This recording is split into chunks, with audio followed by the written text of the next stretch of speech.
this is Michael London of the Branson Update magazine.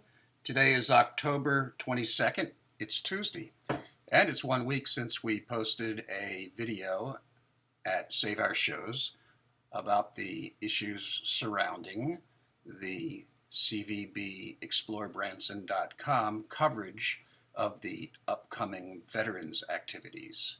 The great news is that the CVB responded to that problem in an incredibly professional way, in a very quick way.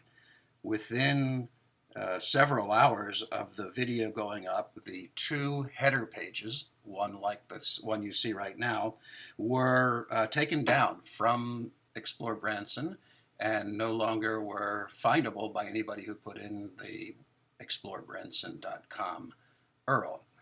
And both of them came down. That made it impossible for people searching or going to the site from finding the bad things that they found in terms of the bad links and pages and misinformation. Now, within 48 hours, those fixes were made, or at least 4 or 5 of them anyhow, and they were done professionally and quickly. There's only one that's left, still a little confusing. I'll address that because it also touches on another topic.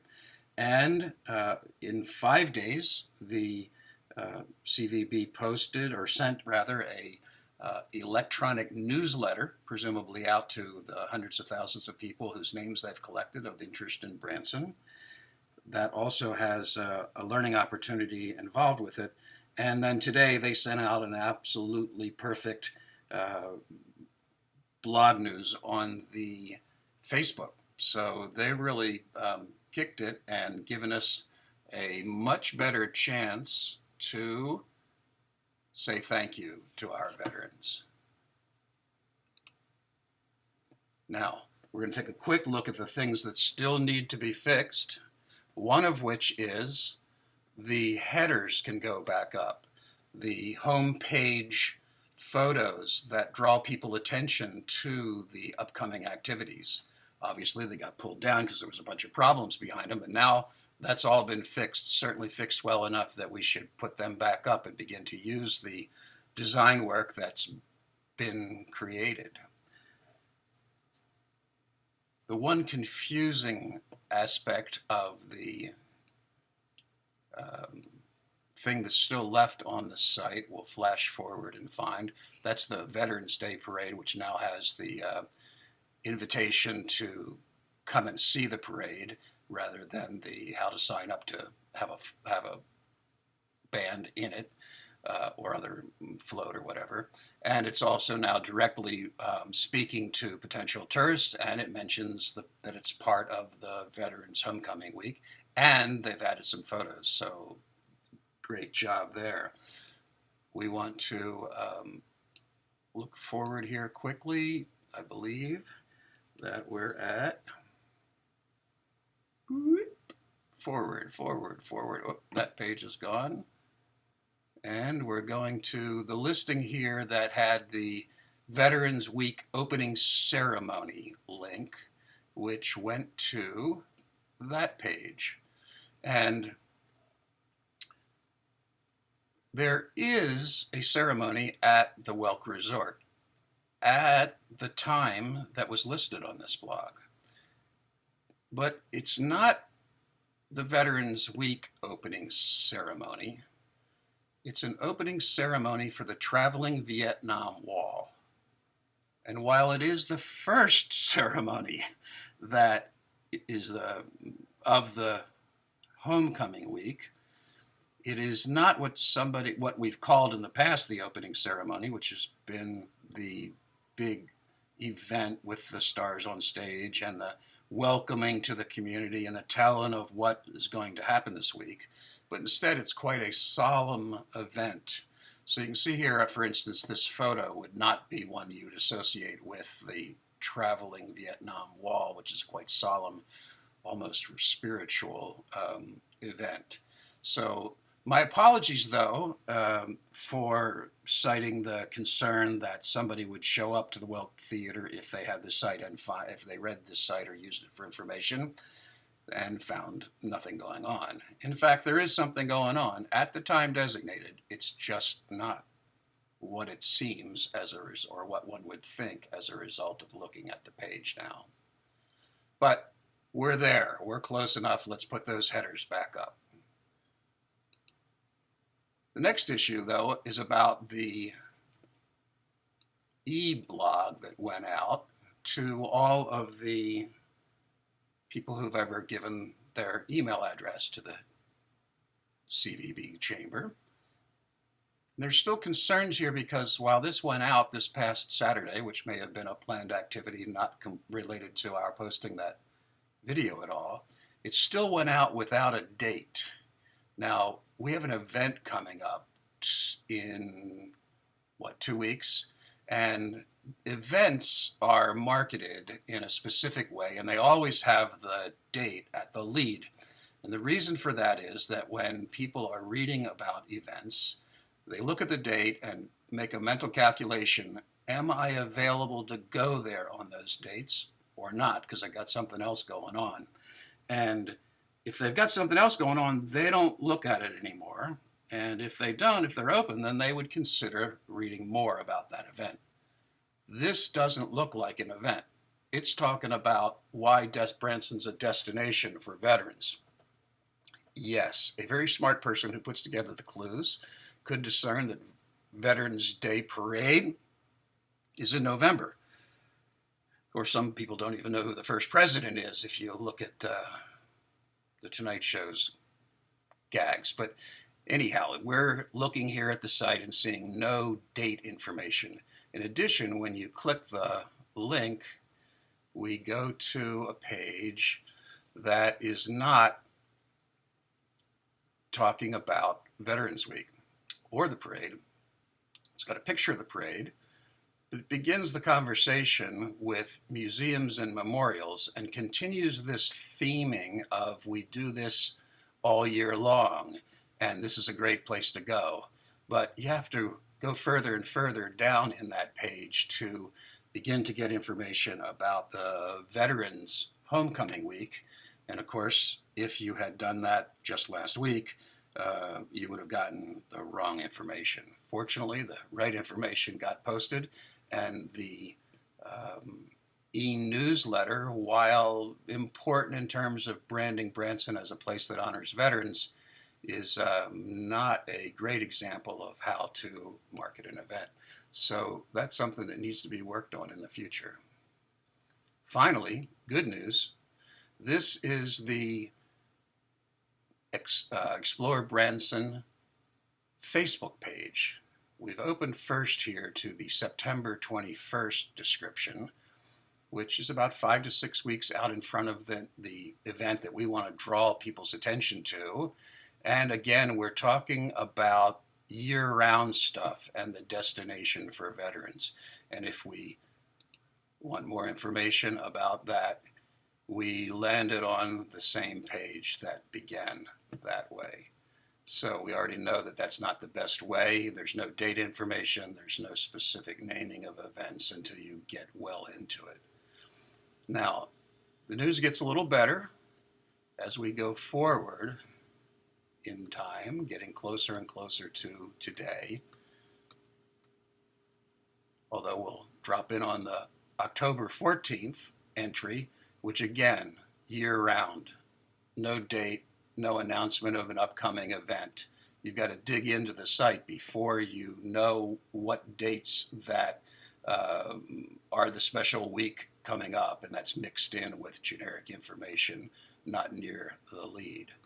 But we finally got it right today in the blog that went out.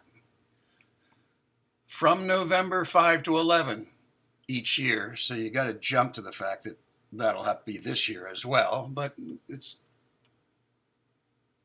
at least telling them, the reader, hey, this is coming up. We've got an event. It is coming now. Normally, in an event listing, this date would appear next to its name. And again, the reason for that is when you see a date, you think about whether you're available to go or not. So that is the quick review of the site so that we get the opportunity to thank veterans. But we also have thanked the CVB for handling an emergency in a really great way. There's still something to be done. That's to put the headers back up on the main website. Now, in any organization, um, it's important not only to be able to fix mistakes that occur, which they've done a great job of, but to set up systems that would avoid that kind of thing happening in the future. And briefly, what we learned here is to make sure that the links are up to date before you promote the event. Keeping them up to date year round would be a great thing. We need to put dates on the initial news pages to stimulate the thoughts of going to the event. And we need to take full advantage of that multi-photo option on the community website. Now, how did all these problems occur, I believe, is that 5 to 6 years ago, there was a major change in the organization of the Chamber/CVB when a new president and a new marketing director came in. There were some major things that happened that I believe caused a ripple effect that continues to go on today that causes these specific types of problems. Key people who had years and years and years of experience were asked to no longer participate in the working committees that helped organize information in a variety of different ways and held the storehouse of knowledge of what was important to do. The new group came in, pushed a lot of people out. The total number of committees was reduced, and the number of committees a volunteer could participate in as a member of the committee so that they could talk in meetings was reduced to you could only become a member of 2 of them. Now, a lot of our major theaters and shows and other attractions, they run on a relatively limited staff. But one person needs to have all of the information so that it can be coordinated with all the things that they do. And so limiting, for instance, the general manager of a theater or a marketing director of a theater to only being able to participate at 2 committees reduces their ability to use that system, and it reduces the ability of the group to get all the information they need. And then finally, there was a change in how the meetings were held. Previously, most of the meetings were spent by the volunteer members discussing ideas, bringing other people up to date on what was happening, and the staff was, while they led the meeting, they were actively interested in trying to get feedback and learn information and things that could be fixed or things that needed to be done. And while some of the meetings were a little haphazard, at least they were community members and staff communicating with each other, and if anything, the community volunteers spoke more, far more than currently, because at that time how meetings were held was reversed, and they opened with all chamber members talking about all the great things that they've done and the movements they've made to do things, and then it's on the volunteers to say, well, there's a better way to have done that, or there's something that needed to be included. And it changed completely the effectiveness of those volunteer committees. Now, if there was a volunteer committee, for instance, on publicity, people would have noticed right away that events being marketed through the media, by the way, there was internet committee as well, but how to use those media to market events we would have had this date issue and then the broken links problems uh, solved in the old way of doing things. And this is just one example of where the problem is not at a staffing level. Boy, those people I know work hard to keep things up to date. But without having the proper leadership and without having the proper structures of meetings and without having the proper rules about getting a minutes out after a meeting so that people can take benefit of what was discussed if they were unable to make the meeting, then the whole thing sort of falls apart. And I believe that the falling apart has happened, and we're now suffering as a result of it.